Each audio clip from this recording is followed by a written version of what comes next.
और जब बहुत समय से अकेले लेटे हैं ना, तो भगवान का मन किया क्यों ना क्रीड़ा की जाए, खेल खेला जाए, यानी कि भगवान का खेलने का मन हुआ। जैसे हमारे और आपके बालकों का खेलने का मन होता है ना, ऐसे भगवान का भी मन हुआ क्यों ना क्रीड़ा की जाए, खेल खेला जाए। और कहते हैं खेल कभी अकेले नहीं खेला जाता, खेल तब खेला जाता है जब एक से अनेक हो। तो भगवान उस समय थे अकेले, तो कैसे खेल खेला जाए? तो भगवान ने अपने आप से अनेक बनाना प्रारंभ किया, विचार किया क्यों ना अपने खेलने के लिए इस सृष्टि का सृजन किया जाए। और सृष्टि का सृजन कैसे हुआ, ध्यान देना।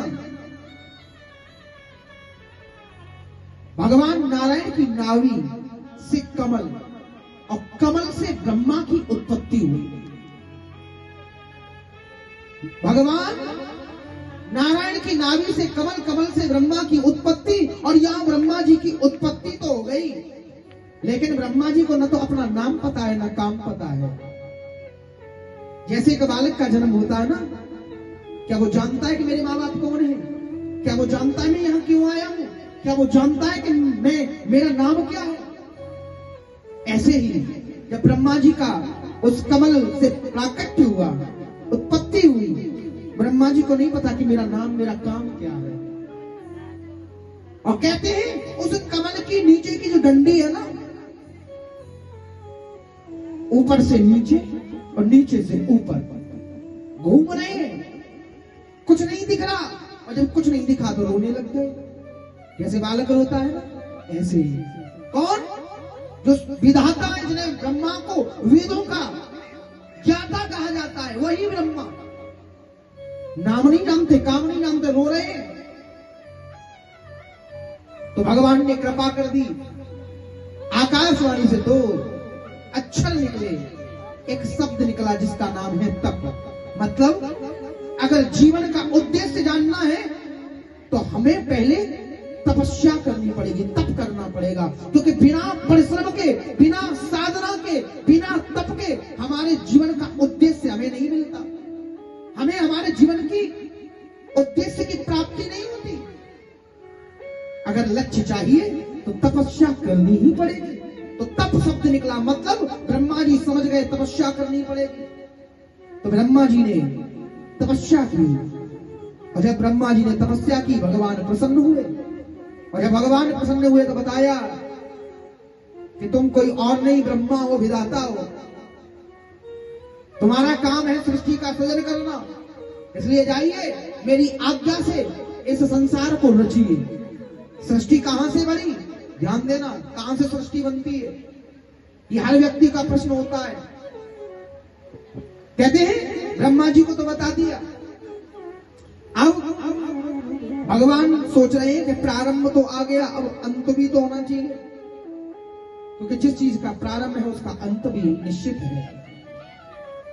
तो भगवान शिव का प्रादुर्भाव हुआ।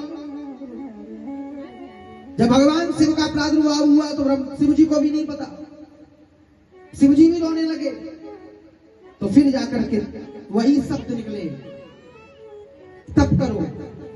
तो भगवान शिव ने तपस्या की, तब जाकर के बताया कि तुम्हारा काम है अंत, तुम्हारा नाम है शिव।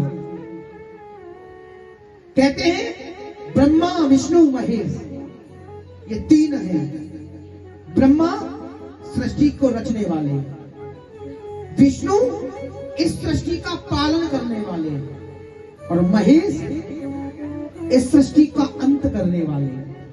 तभी कहा जाता है अगर अपनी जिंदगी को बढ़ाना है ना, तो महादेव की सेवा करिए, क्योंकि ये कार्य महादेव को दिया गया है।